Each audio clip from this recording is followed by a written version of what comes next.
प्रिय बच्चों, आप सबों का मेरे क्लास में स्वागत है। बच्चों, हम लोग प्रोबेबिलिटी के संबंध में पिछले क्लास में जो कुछ भी समझाए, आज थोड़ा उससे अलग हट करके कुछ समझाने जा रहे हैं। हम लोग जितने भी मैथमेटिशियन होते हैं वो सबके सब एक चिंतनशील प्राणी होते हैं, जो बारीक से बारीक चीज़ों पर भी हम लोग चिंतन करते हैं कि इस प्रकार का अगर कोई घटना घटित हो रहा है तो इसके घटित होने की क्या संभावना है। सामान्य नागरिक चिंतनशील प्राणी होते हैं, वो चिंता कर सकते हैं, चिंतन नहीं कर सकते हैं। तो हम लोग जितने भी मैथमेटिशियन हैं धरती लोक पर में, वो सबके सब एक चिंतनशील प्राणी हैं और छोटी छोटी बातों पर भी बाल का खाल जिसको खींचना कहते हैं उस पर चर्चा करते रहते हैं, जो सामान्य नागरिक के बस से बाहर की चीज़ है।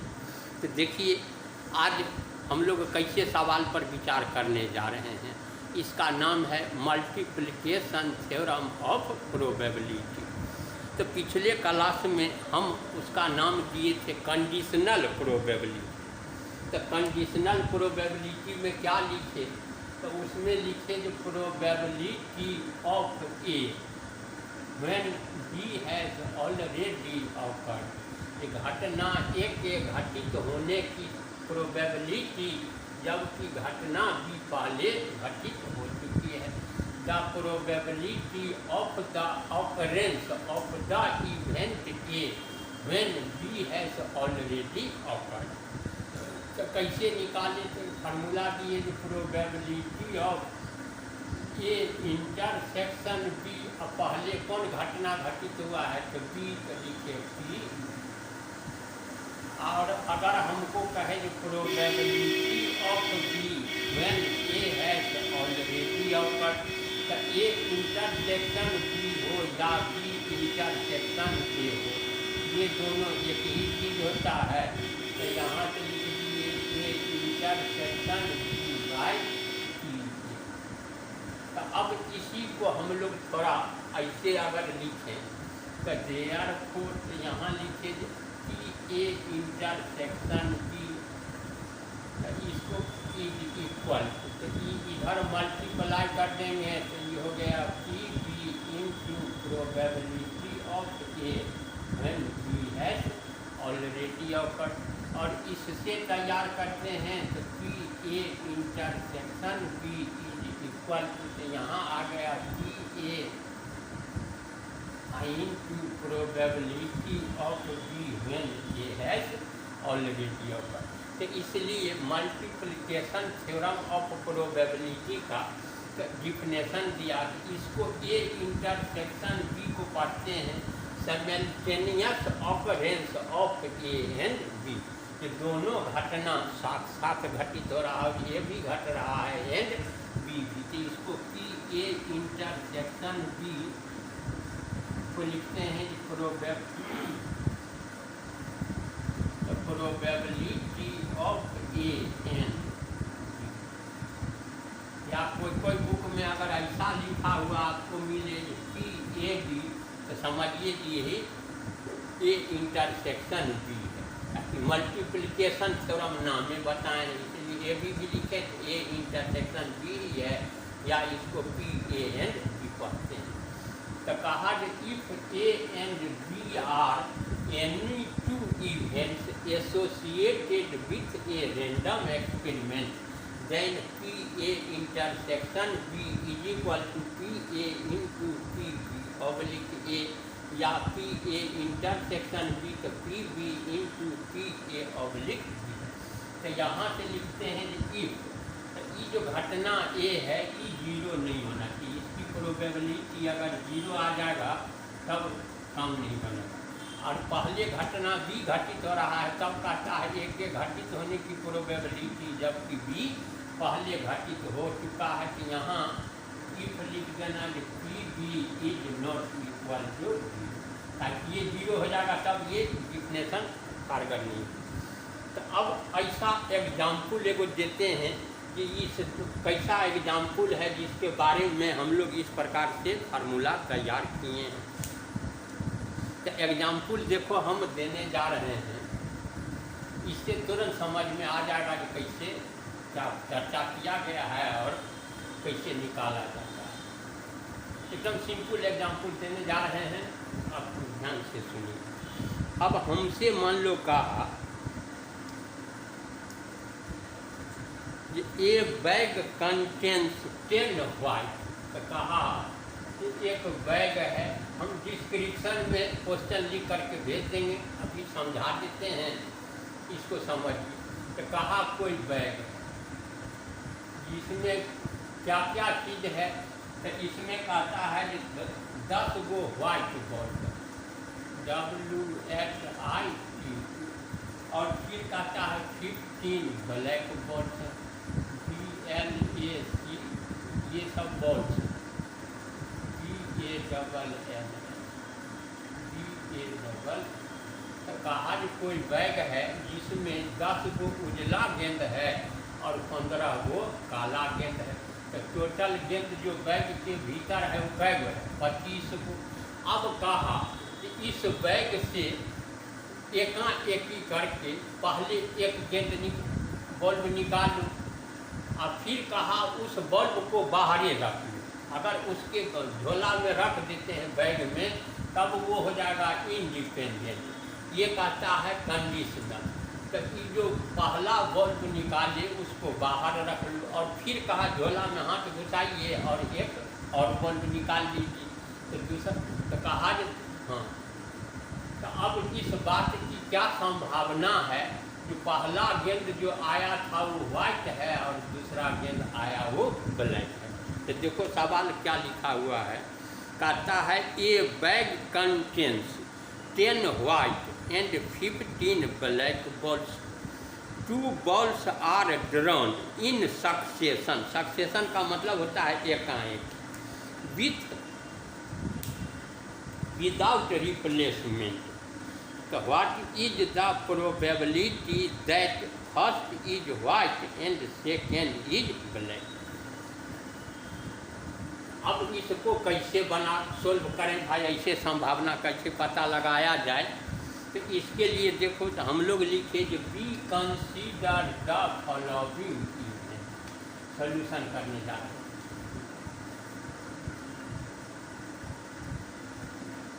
B consider CONSIDER the following FOLLOWI।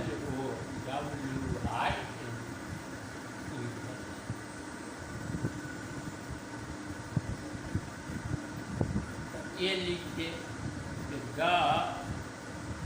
Ball drawn DRAWN in first draw is white WHI। दूसरा बात मान the ball drawn in second draw is black. हम कहेंगे इस therefore required REQUIRED required हमसे क्या कहता है कि इस बात का पता कीजिए कि पहला जो गेंद आया वो व्हाइट है और जो दूसरा गेंद आया है वो ब्लैक है। अब यही हो गया simultaneous occurrence of A and B। तो इसका प्रोबेबिलिटी निकालने के लिए फार्मूला दिए पहले कौन घटना घटा। तो A कि जो पहला बल्ब निकाले वो हमसे जानना चाहता है वो व्हाइट होना चाहिए, तो ये हो गया PA। और तब कहा जो गेंद बाहरे रख करके आप फिर उस झोला से एक गेंद और निकालिए, तो वह जो सेकेंड बल्ब आया वह ब्लैक हो। तो probability of B when A has already occurred. तो अब देखो जो PA पहले निकालो ना, घटना एक घटित होने की प्रोबेबिलिटी। तो अब देखिए, तो तो आप जो बैग दिए हैं उसमें व्हाइट कै गो है? तो 10 गो। अब गेंद निकाले कै गो है? तो मात्र 1।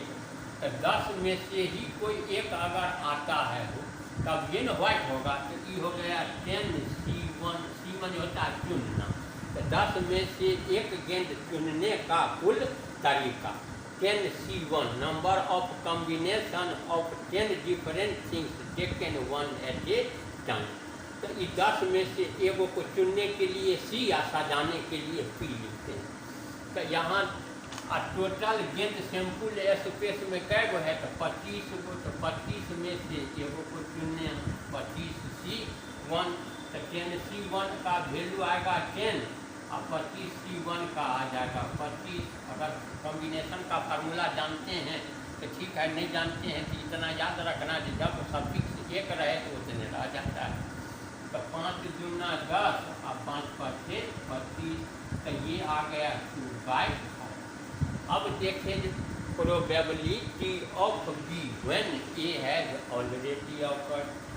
अगेन कहे probability of B when A has already occurred. तो अब पहले जो घटना ए है, क्या है जो पहले घट चुकी है? तो आप इस झोला से जो एक गेंद निकाले वह व्हाइट है, जिसको हम बाहर में ही रख लिया है, और तब उस झोला से दूसरा एक गेंद हाथ घुसा के निकाले हैं। तो अब उसमें व्हाइट तो 9 गो रह गए, हाँ ब्लैक 15 हो है। तो ये जो सैंपल स्पेस है, अब पहले 25 था, अब एक गेंद निकल गया तो क्या गो गेंद बचा? ओनली 24। तो ब्लैक तो 15 गो है। तो ये 15 में से एक का चुनाव हो रहा है, लेकिन सैंपल स्पेस में अब 24 गो गेंद रह गया है। तो 24C1 तब तो ये हो गया 15/24। 3 × 15 8 3 34। तो ये आ गया 5/8। तो देयरफॉर रिक्वायर्ड प्रोबेबिलिटी है, रिक्वायर्ड इवेंट नहीं, रिक्वायर्ड प्रोबेबिलिटी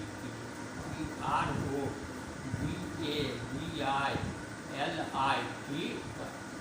तो देयरफॉर तो यहाँ लिखे रिक्वायर्ड प्रोबेबिलिटी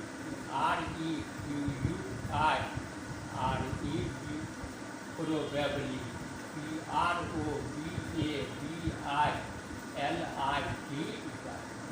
इक्वल टू हो गया PA इंटरसेक्शन B। तो ये हो गया PA into probability of B when A has already occurred. तो PA निकाले तो आ गया 2/5 और probability of B oblique A निकाले तो आया 5/8। तो ये 5 से ये 5 कैंसिल, 2 × 8 हो गया 4। तो इसकी प्रोबेबिलिटी आ गया 1/4। फिर इसी से संबंधित एक सवाल और एग्जाम्पल देते हैं, इसको समझिए।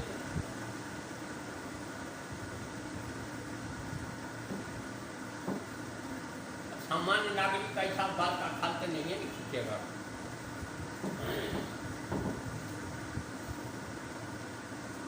दूसरा हमसे जिसे सवाल का था क्वेश्चन नंबर 2, तो देखें क्या पूछ रहा है। ये कहता है कि ए बैग कंटेंस 4 व्हाइट। तो कहा जो इसमें एक बैग है जिसमें 4 गो व्हाइट बल्ब है, 7 ब्लैक है एंड 5 BLACWHIT और ई लिख रहा है रेड। तो ई टोटल गेंद कै हो गया? तो 6 3 7 4 11 5 16। अब उस बैग में कहा कि 16 कोई गेंद है, जिसमें 4 गो उजला है, 7 गो काला है और 5 गो लाल है। अब कहता है 3 balls are drawn one after the other without replacement. तो कहा कि इससे 3 गेंद निकाले, लेकिन कैसे निकाले? तो कहता वन आफ्टर द अदर, तो एक ही करके एक करके निकालिए। फिर आगे क्या लिखता है? Without replacement. जो झोला में आप हाथ दीजिए, आप एगो गेंद निकालिए, उसको बाहर रख लीजिए, फिर आप झोला में हाथ दीजिए, दूसरा गेंद निकाल के फिर बाहर रख लीजिए, और फिर कहा तीसरा बार फिर झोला में हाथ रखिए, एक गेंद निकालिए। अब आप बतलाइए कि find the probability that the balls drawn are white, black and red. तो कहा कि अब इस बात की क्या संभावना है या प्रोबेबिलिटी है कि पहला गेंद वाइट हो, दूसरा गेंद ब्लैक हो और तीसरा गेंद रेड हो। तो अब देखें, हाँ, अब इस घटना की इसमें 3 गो गेंद है। तो अब देखें कैसे इसको बनाते हैं। तो सबसे पहले कहे लिखें we consider, CONSIDER the following, FOLLOWI।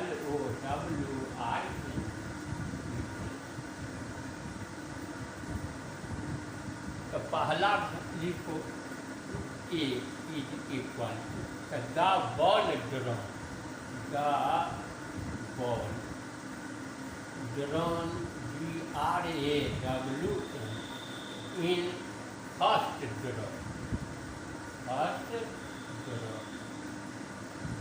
Is white, WFIT। या ऐसे भी लिख सकते हैं getting a white ball in first draw. B में लिखे the ball drawn in second draw is, दूसरा करता है ब्लैक हो, यहाँ लिख दो। और सी लिखे the ball drawn in third draw is, तीसरा बार कहा रेड आए। ऐसा भी सवाल दिया जा सकता है कि तीनों एक ही कलर का हो, मतलब तीनों वाइट हो। लेकिन अभी इसी पर अपने आप को संकेंद्रित करें। जब हमसे ये डिमांड किया कि एकाएक 3 गो निकालिएगा, तो फर्स्ट ड्रॉ में जो बॉल आए हो वाइट हो, सेकेंड ड्रॉ में ब्लैक हो और थर्ड ड्रॉ में रेड हो। जबकि हम कह रहे हैं जो गेंद निकालते जा रहे हैं उसको झोला में रख नहीं रहे हैं, बैग में, वो सब बाहर रखते जा रहे हैं। रख दीजिएगा तो हम आगे समझाएंगे। उसको कहा गया है इंडिपेंडेंट इवेंट। ताकि तो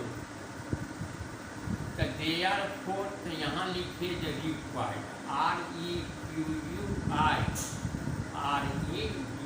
रिक्वायर्ड प्रोबेबिलिटी, PROBABILIT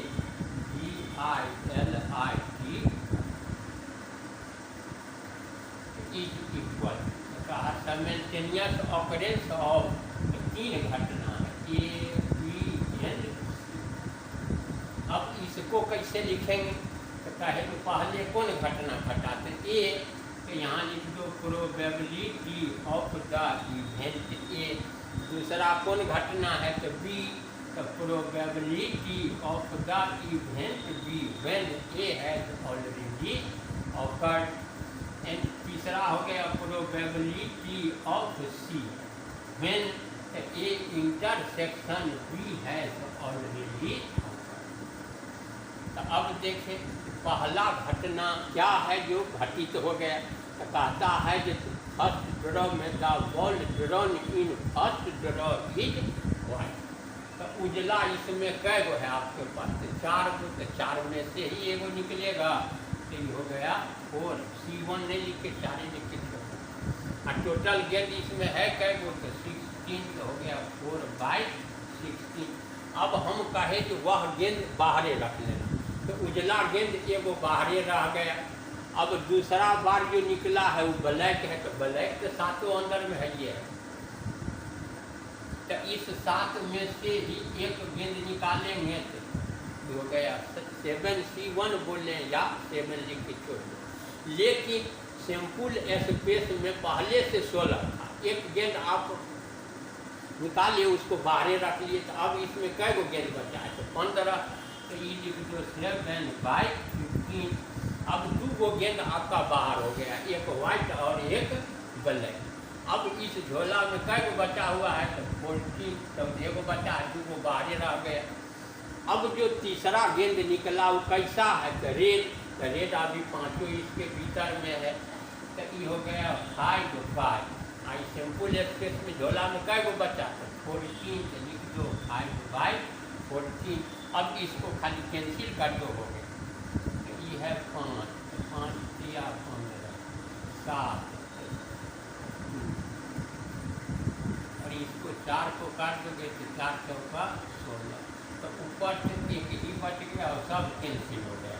तो 4 3 12 गुना 24। इसकी प्रोबेबिलिटी आ गया 1/24। फिर एक और क्वेश्चन देखते हैं।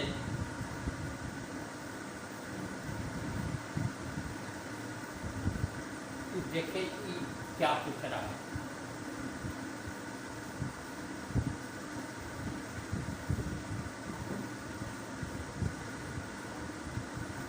ये कहता है क्वेश्चन नंबर 3, हमसे कहा ए bag contains 5 white 7 red and 8 black balls, 8 black balls। कहता है if 4 balls are drawn 1 by 1 without replacement. तो अब इससे कहा कि 4 गो गेंद आप निकालिए। तो कैसे निकालिए? तो 1 by 1 विदाउट रिप्लेसमेंट। एक एक गेंद ही निकालिए और बाहर रख दीजिए। विदाउट रिप्लेसमेंट का मतलब हो गया जो गेंद आपको झोला में रखना नहीं है, बाहर रख देना। अब ये किस बात का संभावना पता करने का रहा है? तो कहता है find the probability of getting all white balls. तो कहा कि चारों का चारों उजला हो जाए, इस बात का संभावना आप पता कीजिए। तो लिखो कैसे योजना बनाते हैं, सोचो।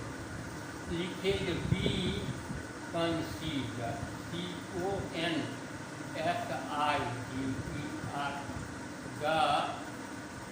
Along FOLLOWI events।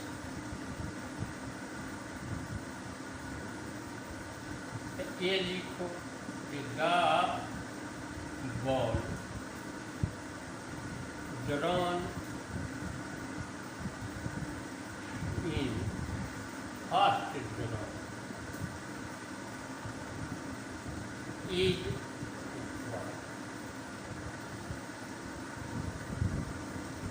या getting a white ball in first draw. B में अब कहता है चारों का चारों उजला हो, इस बात का आप संभावना पता कीजिए। तो मतलब दूसरे राउंड में भी जो गेंद निकला वह कैसा है? तो ये लिख दो सेकेंड ड्रॉ इज व्हाइट, ये भी उजला है। सी में लिख दो the ball drawn in third draw is white, ये भी उजले होना चाहिए। और चौथा गेंद निकाले तो कहता है ये भी उजले हो। तो ये हो गया फोर्थ ड्रॉ इज व्हाइट। तो देयर फोर, तो यहाँ लिखते REUI व्हाइट प्रोबेबिलिटी।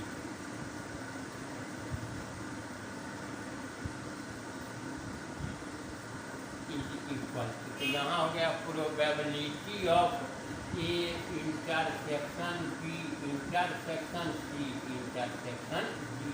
तो इसमें 4 गो बात है। तो इसको एक्सपेंड करके कैसे लिखेंगे नोटेशन में? तो पहले घटना कौन घटा? तो ए। तब कहे घटना बी के घटित होने की प्रोबेबिलिटी, जबकि घटना के पहले घट चुकी है। अब तीसरा कौन इवेंट है? तो probability of the event C when A intersection B has already occurred. और फोर्थ में लिख दो probability of B when A intersection B intersection C has already occurred। तो अब देखें ये पहला कौन सा इवेंट है, तो ये कहता है the ball drawn in first draw is white. तो अब व्हाइट इसमें कै गो है, तो 5 गो, और टोटल गेंद से झोला में कितना है, 7 दूना 14 है, 15 5 20, तो टोटल गेंद इसमें है 20। तो इसमें उजला कै गो है, तो 5, तो इसी से एगो निकलेगा, तो 5C1 लिखते हैं, लेकिन हम सीधा 5 लिख के काम चला। एक ही चुनने है, अब 2 गो 3 गो गेंद रहेगा निकालना ना, तो एक साथ 2 गो गेंद निकालेगा या 3 गो, तब इतना सरल नहीं है, तब वहाँ 5C2 लिखना पड़ेगा। तो आएंगे तो कल इस पर चर्चा करेंगे, जब 2 गो 3 गो गेंद एक साथ निकालेगा। आज हम लोग एकाएक एक ही गेंद निकालने पर विचार कर रहे हैं, जो हर एक बार एक ही गेंद निकालें। 5 बाई हो गया 20। अब कहा गेंद रिप्लेस नहीं करूँ, तो उजला एगो बाहरे रह गया, तो अब उजला कै गो बचा, तो 4 गो, तो उसी में से एगो घट निकलेगा, ताकि घटना तो ये पहले घटित हो गया, तो पहला ये क्या है घटना जो घट गया, तो इससे जो गेंद निकाले उजला था और वो बाहरे रह गया, तो इसमें अब उजला कै गो बचेगा, तो 4 गो, लेकिन झोला में तो गेंद 19 गो रहेगा, एगो तो बाहरे रह गया, तो सिंपल स्पेस में 19 रह गया। अब 2 गो गेंद उजला बाहरे रह गया है। अब जब फिर तीसरा बार निकाले तो काटा उजले आ जाए, तो ये तो 3 गो गेंद बच रहा है, और सिंपल स्पेस में तो 18 गो गेंद बचा का, 2 गो बाहरे रह गया। अब तीसरा भी बाहरे रह जाएगा, तो व्हाइट हमारे पास 3 गो निकल चुका है, तो कै गो बच गए, तो 2 गो, तो ये हो गया 2, और सिंपल स्पेस में तो 3 गेंद निकल चुका है, तो 20 में से 3 घटाओगे तो हो गया 17। अब इसी को कैंसिल कर दो, जवाब हो जाएगा 5 चौका 20, 4 से 4 कैंसिल कर दो, 3 से 6 दिया 18, 2 से काट देंगे तो 3, ऊपर तो सब कट गया, ये बच गया 1 5, तो 19 into 3 into 70। अब इसको मल्टीप्लाई करके लिख दो, यही